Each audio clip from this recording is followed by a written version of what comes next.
The darkness between stars held secrets that even ancient civilizations rarely discovered. But the Valdrani hegemony had been hunting such secrets for over 10,000 years across the galaxy. Commander Zarkith stood on the bridge of his flagship, watching the yellow star grow larger on the main display as his fleet approached the system the humans called Sol, though the Valdrani databases simply labeled it as Sector 7749 Delta Minor for administrative purposes. The crystalline hull of his ship sparkled with embedded energy conduits that pulsed with soft blue light, each pulse representing the immense power flowing through systems that could crack moons in half or bend space itself to allow faster-than-light travel. Behind him, dozens of similar vessels followed in perfect formation, their sleek designs reflecting the technological superiority that had allowed the Valdrani to conquer 47 different species across the galaxy without ever suffering a single major defeat. The bridge crew worked in silent efficiency, their elongated forms moving gracefully between control stations that responded to thought as much as touch, their large eyes reflecting the cold intelligence that had built an empire spanning thousands of star systems. Zarketh reviewed the preliminary scans of the third planet one more time, his expression showing the same mild disappointment he had felt when reviewing similar reports from dozens of other primitive worlds. The inhabitants had barely achieved chemical propulsion, their crude rockets belching fire and smoke as they struggled to reach their own moon with laughably inefficient technology that the Valdrani had abandoned millennia ago. Their energy production relied on burning fossil fuels and primitive nuclear fission, methods so basic that Valdrani children learned about them only as historical curiosities from their species' distant past. The planet showed signs of massive industrial activity, but it was the chaotic, wasteful kind typical of species that had not yet learned to properly harness the fundamental forces of nature. Cities sprawled across continents without proper planning, connected by transportation networks that moved individual units instead of using efficient mass transit systems based on controlled gravity fields. Most tellingly, their military technology consisted entirely of kinetic weapons and chemical explosives, with their most advanced weapons being nuclear devices that simply released uncontrolled atomic energy in the most wasteful way possible. Azar had seen this pattern 47 times before, and each time the outcome had been the same: initial resistance followed by inevitable surrender once the primitive species realized the vast technological gap between them and the Valdrani's tactical officer. A young female named Salandra approached with the final reconnaissance report clutched in her webbed fingers. "Commander, the deep scans are complete," she said, her voice carrying the musical tones typical of educated Valdrani. "The species appears to be carbon-based bipeds with a primitive social structure, divided into competing territorial units they call nations." Zarkith nodded, unsurprised by this development, since most primitive species went through similar phases of territorial competition before achieving the unity necessary for true civilization. "Their population?" he asked, though he already suspected the answer would be typical for a species at this developmental stage. Approximately 8 billion individuals scattered across 7 continental landmasses, with the majority concentrated in urban centers that show poor resource management and significant environmental degradation.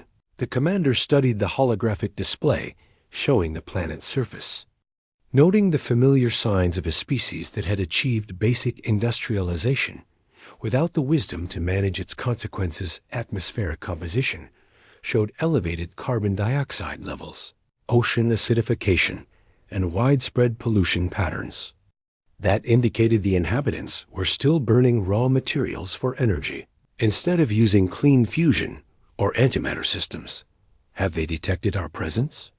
Zarkith asked, though Valdrani's stealth technology made detection by primitive sensors virtually impossible. "Negative, Commander, though their orbital observation platforms are more numerous than expected for such a primitive species.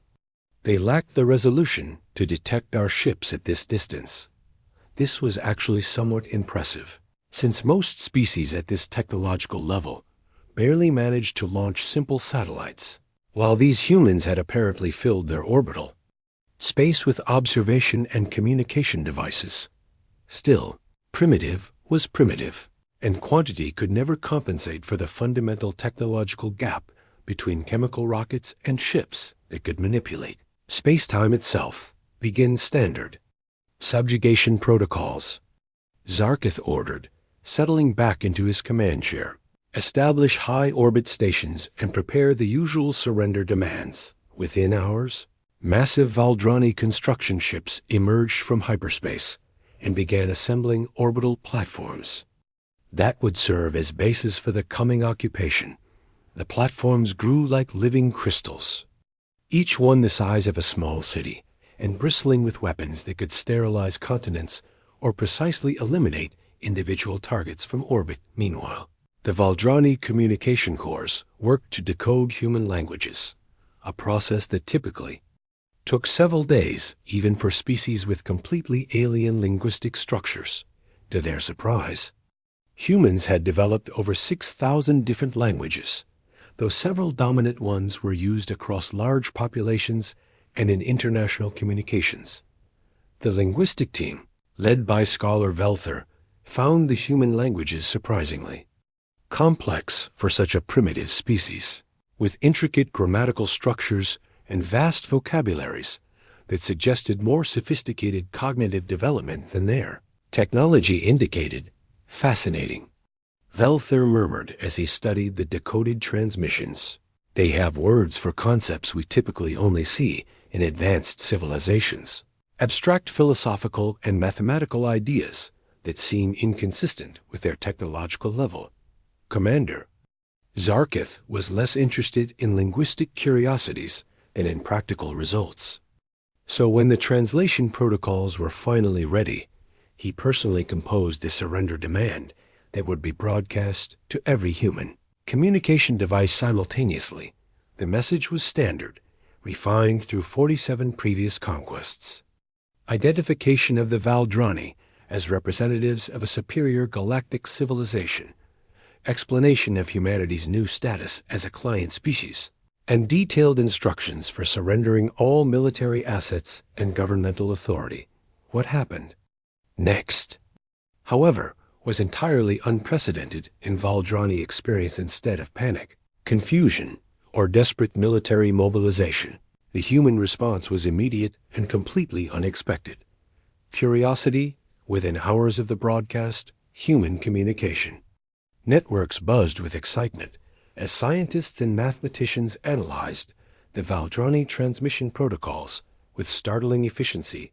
Dr. Sarah Shun, director of something called the Global Physics Consortium, managed to decode and respond to the Valdrani message using their own communication methods in less than 3 days. Her response contained mathematical proofs, scientific data, and what appeared to be invitations for intellectual exchange, as if the humans viewed first contact with a vastly superior alien civilization as an academic opportunity rather than an existential threat. They want to compare notes on quantum mechanics, Scholar Velther reported, genuine bewilderment evident in his voice. They are treating our arrival as if we were visiting colleagues rather than conquerors. Commander Zarkith stared at the translated human response, trying to understand how any species could be so naive about the realities of galactic power structures. The humans had somehow managed to reverse engineer Valdrani communication protocols and were now flooding their channels with questions about antimatter containment, faster than light travel, and something they called unified field theory. They believe we have come here for scientific collaboration, Silandra observed, reading through the continuing stream of human transmissions. They appear to have no concept that advanced species might have hostile intentions. This level of naive trust was actually somewhat disturbing, since it suggested these humans had never encountered serious existential threats and therefore lacked the survival instincts that should have evolved in any. Successful species commander Zarkith decided to clarify the situation with a second broadcast, this one making the Valdrani intentions absolutely clear with detailed explanations of humanity's new status and the consequences of resistance. Human response was even more baffling.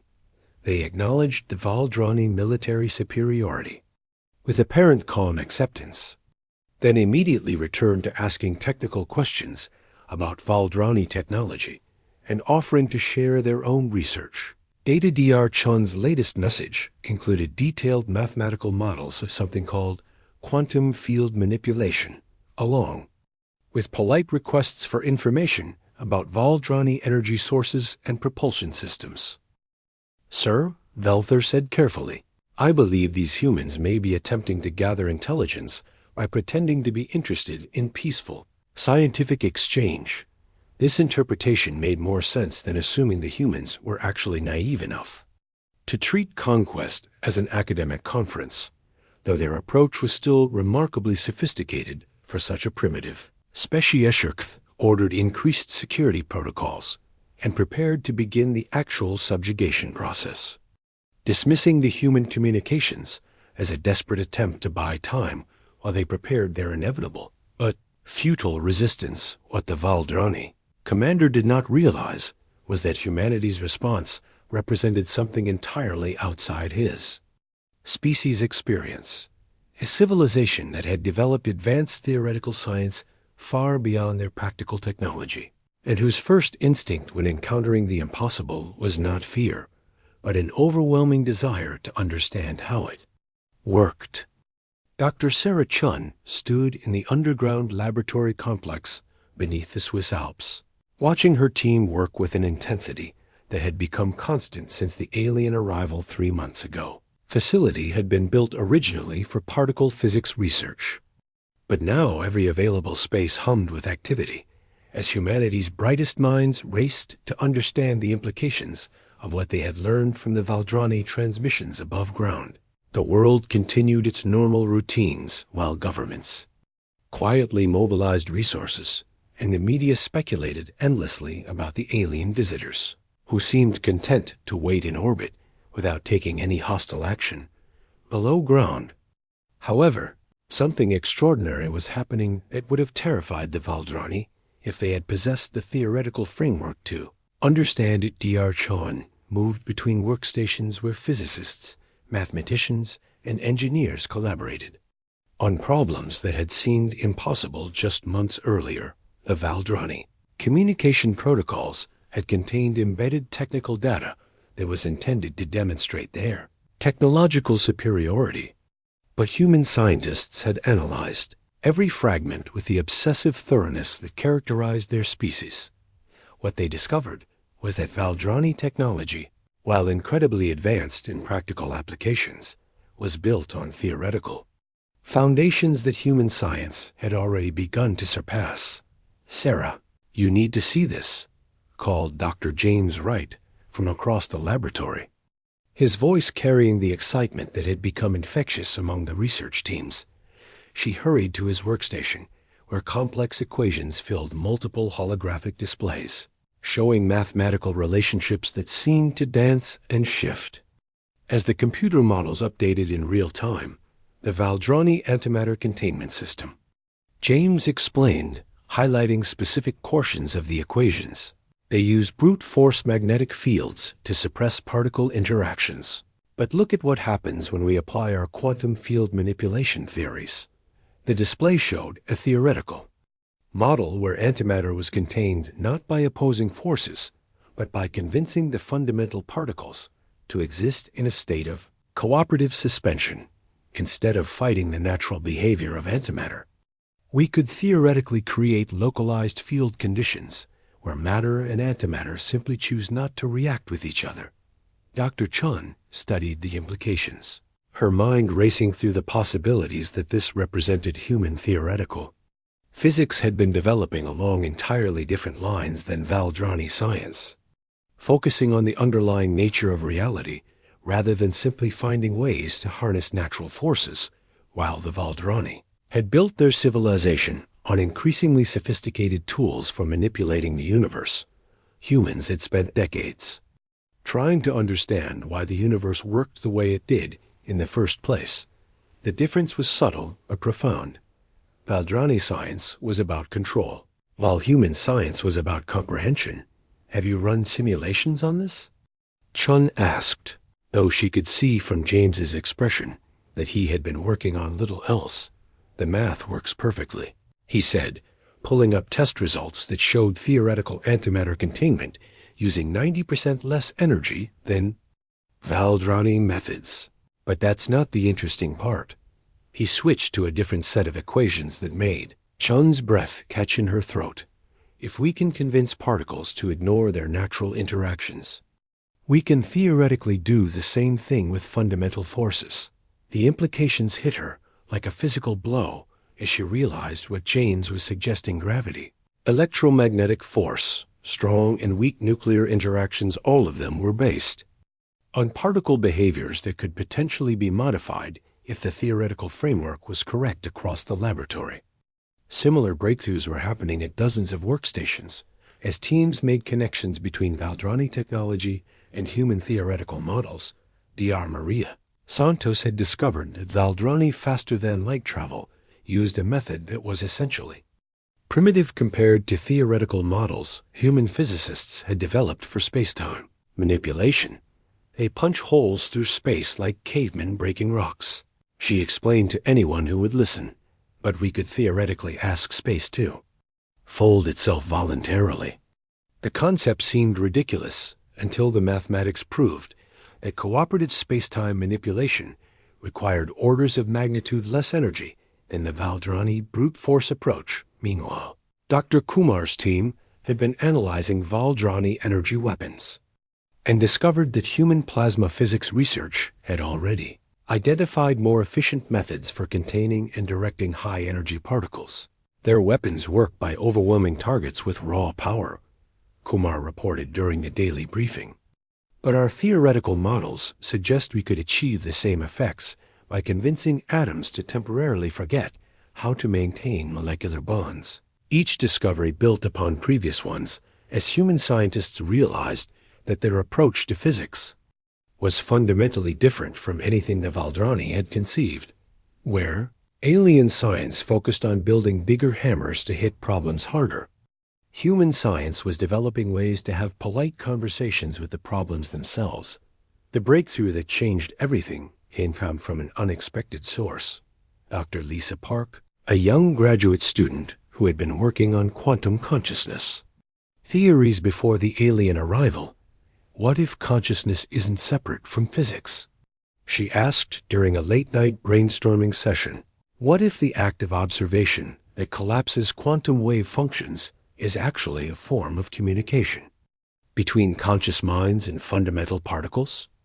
The idea sounded like science fiction until she began presenting mathematical proofs that conscious observation could theoretically influence quantum behavior at macroscopic scales.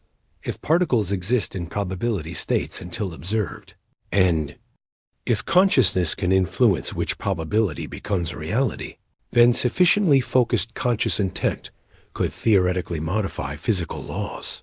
Within localized areas, Dr. Chun stared at the equations, realizing that Lisa was describing a form of physics where belief and understanding could literally reshape reality.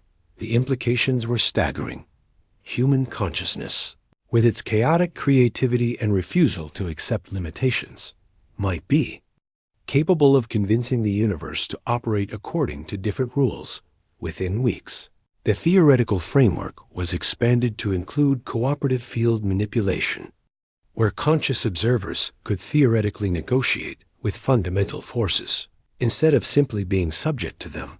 The first practical tests began in the deepest levels of the facility, where massive particle accelerators were modified to incorporate the new theoretical models. Dr. Chun watched nervously as her team prepared to attempt the first controlled gravity manipulation experiment, knowing that success would change everything while failure might kill them all.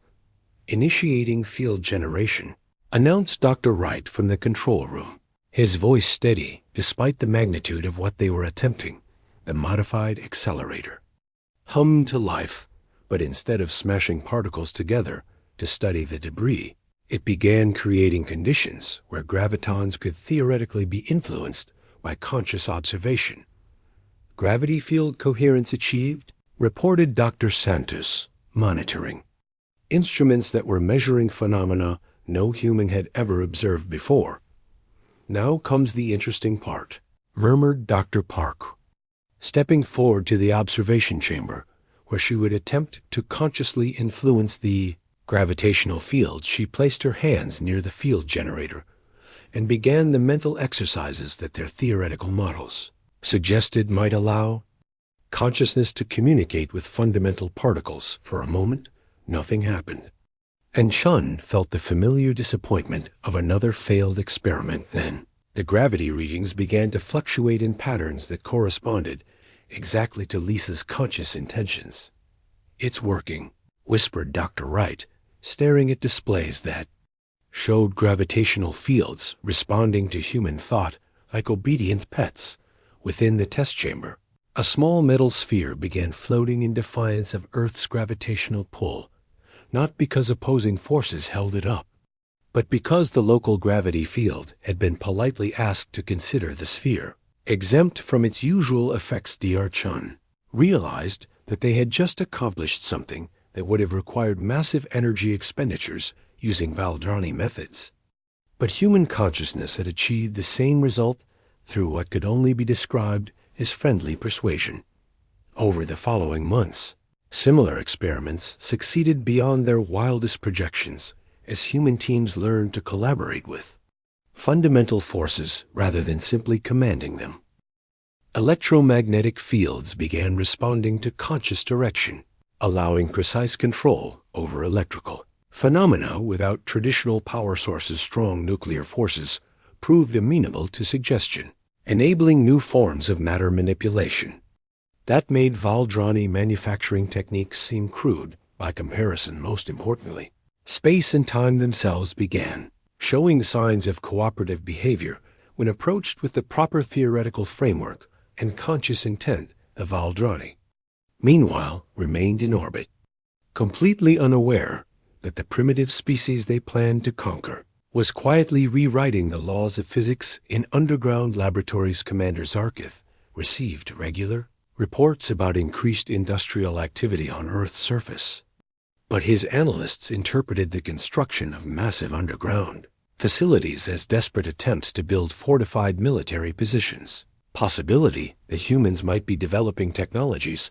that surpassed Valdrani capabilities was so far outside their conceptual framework that they literally could not imagine it. While the aliens planned their inevitable conquest, humanity was discovering that the universe was far more cooperative than anyone had ever dreamed, and that consciousness itself might be the most powerful force in existence. Dr. Chun stood in her laboratory, watching her colleagues casually manipulate gravity, time, and space with focused thought, and realized that humanity was about to introduce the galaxy to an entirely new form of science, a science based not on domination, but on partnership with the fundamental forces that shaped reality itself. Commander Zarkith had grown tired of waiting for the humans to surrender, so he decided that 6 months of patience was more than sufficient for such a primitive species to accept their new reality. Valdrani fleet moved into attack formation above Earth's largest population centers, while orbital bombardment platforms charged their antimatter weapons in preparation for the demonstration that would end human resistance. From his flagship bridge, Zarkith watched the final preparations with the satisfaction of someone who had performed this same ritual 47 times before with identical results. All weapon systems operational, reported Tactical Officer Silandra, her voice carrying the professional calm that came from overwhelming technological superiority. Plan was simple and proven effective. Destroy one major human city completely and offer surrender terms that would spare the remaining population in exchange for total submission. Zarth had selected the human settlement called New York for its symbolic importance and dense population, calculating that its destruction would break human morale without significantly reducing the planet's labor. "Potential target acquired and locked," announced the weapons officer, highlighting the massive urban center on the main display where 8 million humans went about their daily lives in complete ignorance of their impending doom. "Fire," commanded Zarkith, settling back to watch the familiar sequence of events that would mark the end of organized human resistance. The antimatter torpedo streaked toward Earth's surface, its passage through space creating the characteristic blue-white trail that had become the signature of Valdrani conquest across the galaxy, but instead of the expected explosion that would have vaporized Manhattan and sent shockwaves around the planet.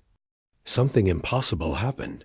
The torpedo simply stopped existing, not destroyed, not deflected, not absorbed by some kind of energy shield, but literally erased from reality, as if it had never been fired in the first place. "What just happened?" demanded Zarkith, staring at sensor readings that made no sense according to any known physics. "Unknown, Commander," replied Salandra, her voice now carrying notes of confusion that had never appeared during previous conquests. "The torpedo appears to have suffered complete molecular dissolution, approximately 10 kilometers above the target, before Zarkith could formulate a response. His communications officer reported incoming transmissions from the planet's surface. "Sir, we are receiving a message from the human scientist designated Dr. Sarah Chun." The main display switched to show a middle-aged human female standing in what appeared to be some kind of laboratory facility, her expression calm and friendly despite the fact that her species had just been attacked with antimatter weapons.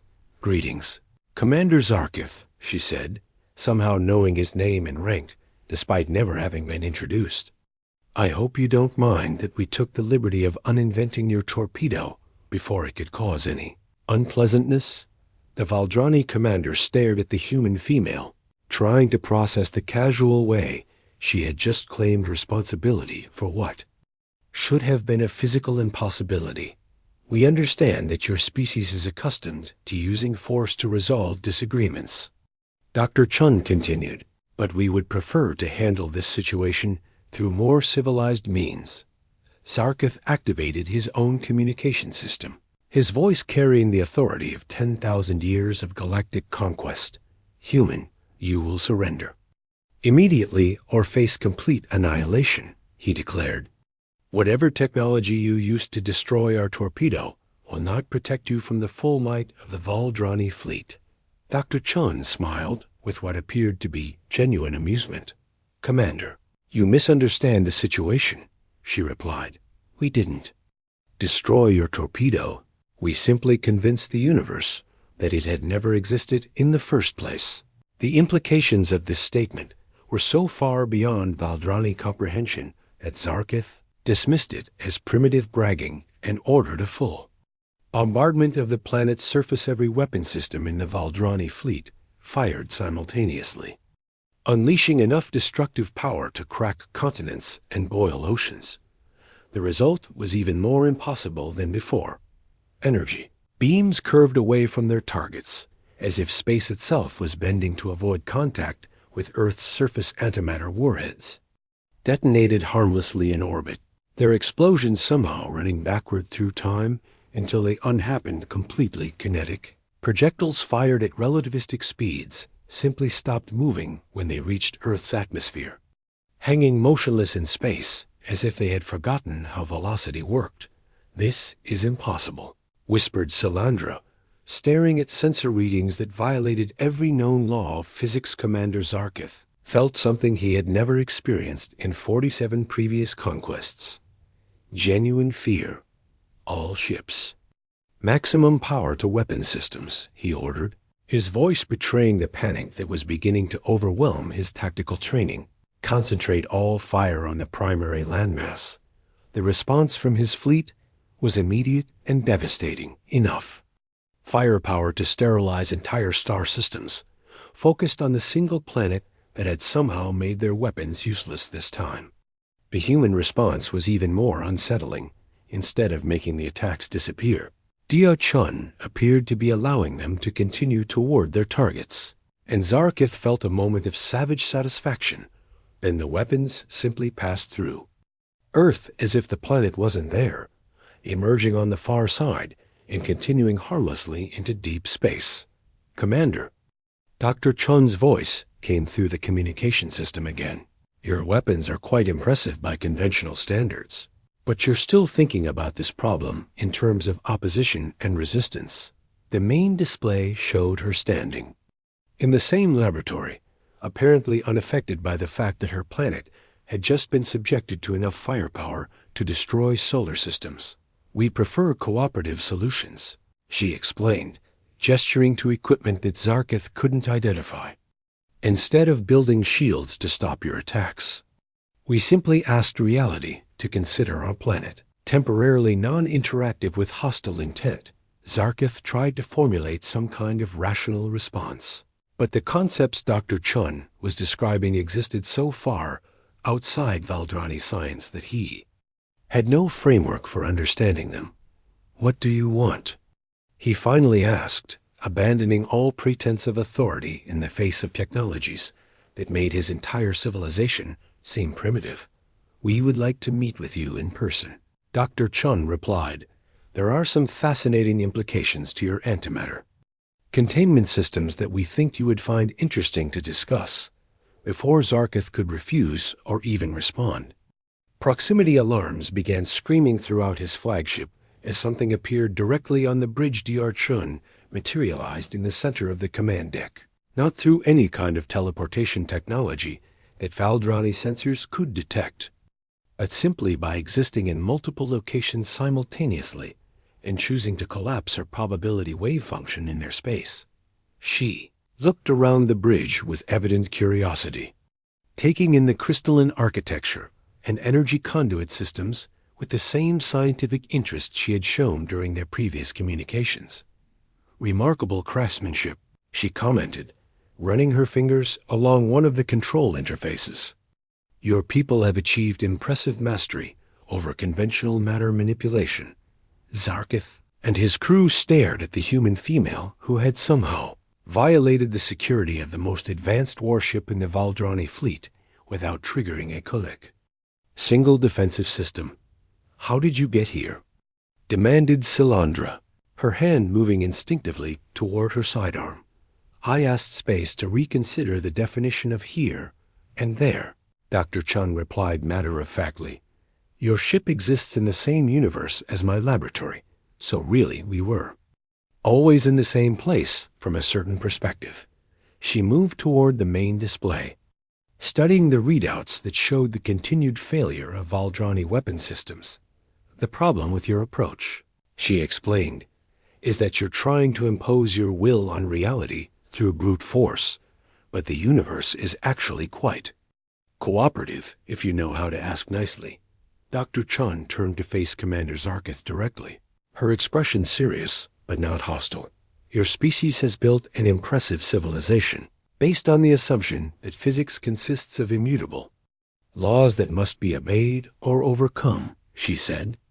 "But humans have discovered that these laws are more like suggestions that can be negotiated through proper understanding and respectful dialogue." The Valdrani commander felt his entire worldview crumbling as he realized that everything his species had accomplished over 10,000 years of galactic conquest was based on fundamental misunderstandings about the nature of reality itself. "We don't want to fight you," Dr. Chun continued. "We want to share what we've learned and see what we can accomplish together." She gestured toward the displays showing Earth, where human cities continued their normal activities despite having just survived attacks that should have rendered the planet uninhabitable. "Your people are accomplished engineers and scientists," she said.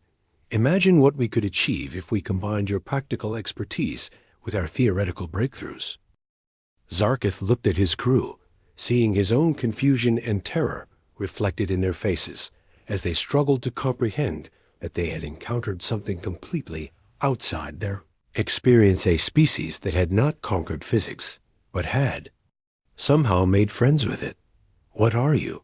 He whispered, the question encompassing everything he didn't understand about humans and their impossible technologies. Dr. Chun smiled with genuine warmth. We're explorers, she replied, and we've been waiting a very long time to meet other people who share our curiosity about how the universe really works. 6 months after Dr. Chun's visit to the Valdrani flagship, former Commander Zarkith stood in a human laboratory on Earth, watching a 10-year-old human child casually make her toy spaceship float through the air using nothing but focused concentration. Sight still made his elongated limbs tremble slightly, not from fear anymore, but from the profound shift in understanding that had transformed his entire perception of reality around him. Dozens of other Valdrani scientists and engineers worked alongside human researchers. Their crystalline technology integrated with human theoretical models in ways that produced results neither species could have achieved alone. The war had ended not with surrender or victory, but with something unprecedented in galactic history: the complete transformation of how an entire civilization understood the fundamental nature of existence. Still having trouble with the concept? Asked Dr. Lisa Park, the young human who had become Zarkith's primary instructor in what humans called cooperative physics. He nodded, watching as the human child guided her toy through complex aerial maneuvers without any visible technology. Valdrani culture, we are taught from birth that the universe operates according to fixed laws that must be either obeyed or overcome through superior engineering. He explained, the idea that these laws can be changed through conscious interaction remains difficult to accept. Dr. Park smiled with the patience she had shown throughout his education. Think of it this way, she said.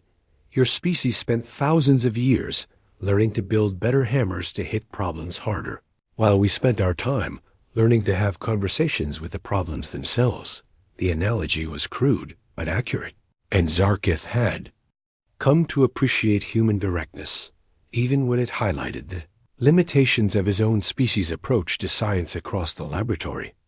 Teams of mixed human and Valdrani researchers worked on projects that would have been impossible for either species. Alana Valdrani, engineering precision combined with human theoretical innovation, had produced ships that could travel between star systems by politely asking space to fold itself, requiring a fraction of the energy that traditional faster-than-light drives consumed. Communication systems now operated by convincing electromagnetic waves to carry information across impossible distances without degradation, making instantaneous galaxy-wide conversations as simple as thinking about someone in another star system. Most remarkably, they had developed manufacturing techniques where raw materials were convinced to rearrange themselves into desired configurations, eliminating the need for complex industrial processes. The applications are limitless, Dr. Chun had explained during one of their regular briefings. When you stop fighting against natural processes and start collaborating with them, efficiency increases exponentially. The transformation hadn't been limited to technology. The Valdrani hegemony itself had undergone fundamental changes as news of human cooperative physics spread throughout their empire on worlds across the galaxy. Valdrani scientists began experimenting with human techniques, discovering that consciousness could indeed influence physical processes when approached with the proper theoretical framework. Some traditional Valdrani strongholds had initially resisted these changes, viewing them as dangerous departures from proven methods that had built their civilization. But when entire star systems began adopting human-influenced physics and achieving unprecedented prosperity and technological advancement, resistance became impossible. To maintain, the holdout worlds found themselves increasingly isolated as the rest of Valdrani space transformed around them, their rigid adherence to old methods making them irrelevant in a galaxy where reality itself had become more flexible. Commander Zarkith called Dr. Wright from across the laboratory, using the honorary title that humans had insisted on maintaining despite his change in status. We're ready for the next phase of the integration project. Zarkith moved to the central workstation, where a holographic display showed the current state of human-Valdrani collaboration across multiple star systems. Project involved gradually introducing cooperative physics to Valdrani worlds in a way it wouldn't cause cultural shock or technological disruption. Phase 7 encompasses 12 star systems with a total population of 43 billion Valdrani. Dr. Wright explained, highlighting the relevant sectors on the galactic map. Each system will receive basic theoretical frameworks and practical demonstration equipment, along with human advisors to help with the transition. The process was delicate, because Valdrani psychology had been shaped by millennia of believing in immutable physical laws, making the transition to negotiable physics psychologically challenging for many individuals. Some Valdrani adapted quickly, embracing the expanded possibilities with enthusiasm that surprised human observers. Others struggled with the concepts, finding it difficult to accept that their entire scientific worldview had been based on incomplete understanding. A few suffered what human psychologists termed reality adjustment syndrome, a temporary condition where individuals became overwhelmed by the implications of malleable physics and required careful therapeutic support. How are the cultural integration protocols proceeding? Asked Zarkith, reviewing reports from worlds that had already completed the transition. Better than expected, replied Dr. Santos, who had become the lead coordinator for cross-species cooperation. Valdrani methodical thinking actually complements human intuitive approaches quite well once the initial conceptual barriers are overcome. The combination was proving remarkably effective. Valdrani precision and systematic analysis helped humans refine their theoretical models, while human creativity and willingness to question fundamental assumptions opened new possibilities that Valdrani scientists had never considered. Children from both species were adapting fastest, their minds still flexible enough to accept that reality was more cooperative than adults had believed. Mixed human Valdrani schools were producing students who could manipulate matter and energy with casual ease, treating physics as a collaborative art rather than a set of restrictions to overcome. What about the traditional sectors? Zarkith asked, referring to the Valdrani worlds that continued to resist integration. Dr. Shun looked up from her own workstation, where she was reviewing reports from the most conservative Valdrani territories. They're becoming increasingly isolated, she admitted. Their insistence on maintaining old methods is making them technologically obsolete as surrounding systems advance beyond their ability to compete. This was creating a new kind of problem that neither species had anticipated. Holdout worlds were developing into technological backwaters, their adherence to pre-contact physics making them incapable of participating in the expanding galactic community.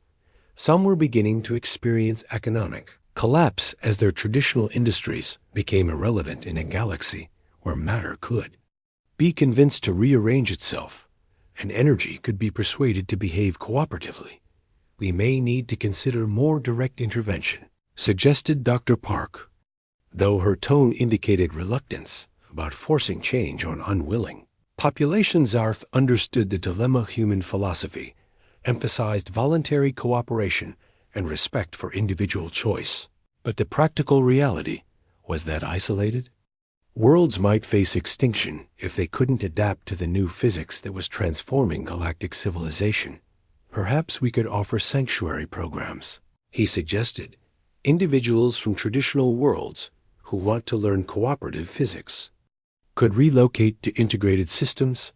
This solution had worked on several worlds, allowing conservative populations to maintain their preferred lifestyle while giving individuals the option to embrace new possibilities. Success stories were remarkable. Former Valdrani military officers were now teaching human children how to focus their consciousness for precise matter manipulation. Human artists were collaborating with Valdrani engineers to create architectural marvels that existed in multiple dimensions simultaneously. Scientists from both species were exploring theoretical frameworks that suggested consciousness itself might be a fundamental force of nature. As important to physics as gravity or electromagnetism, the next phase will involve deep space exploration, announced Dr. Chun during their monthly progress meeting. We want to see if cooperative physics works the same way in regions of space that haven't been influenced by conscious observation. The implications were staggering. If consciousness could influence physical laws, then regions of space that had never been observed by intelligent life might operate according to entirely different principles. Exploration teams would need to be carefully prepared for the possibility that distant galaxies might have fundamentally different relationships between mind and matter. We're also receiving requests from other species, added Dr. Santos. Word of our achievements has spread beyond Valdrani space, and several civilizations are asking for contact. This represented both an opportunity and a challenge. Each species would likely have developed different relationships with physical laws, and integrating multiple approaches to reality manipulation could either produce incredible advances or dangerous conflicts. Arth looked around the laboratory, where members of two former enemy species worked together as colleagues and friends, their collaboration producing wonders that neither could have achieved alone. The transformation had been more complete than anyone had imagined possible. What had begun as a standard conquest had become a revolution in consciousness that was spreading across the galaxy, changing not just technology, but the fundamental nature of intelligent life's relationship with the universe. On Earth's surface, human cities now existed in folded space that allowed millions of people to live comfortably in areas the size of city blocks. Valdrani orbital habitats had been redesigned using cooperative physics, creating living spaces that adapted to their inhabitants' needs through conscious interaction. Children from both species played games that involved casually manipulating gravity and time, their laughter echoing through laboratories where the most advanced minds in the galaxy worked to understand the implications of a universe that was willing to negotiate. Azarath realized that humanity had not conquered the Valdrani through superior force. Instead, they had offered something far more powerful: friendship with reality itself.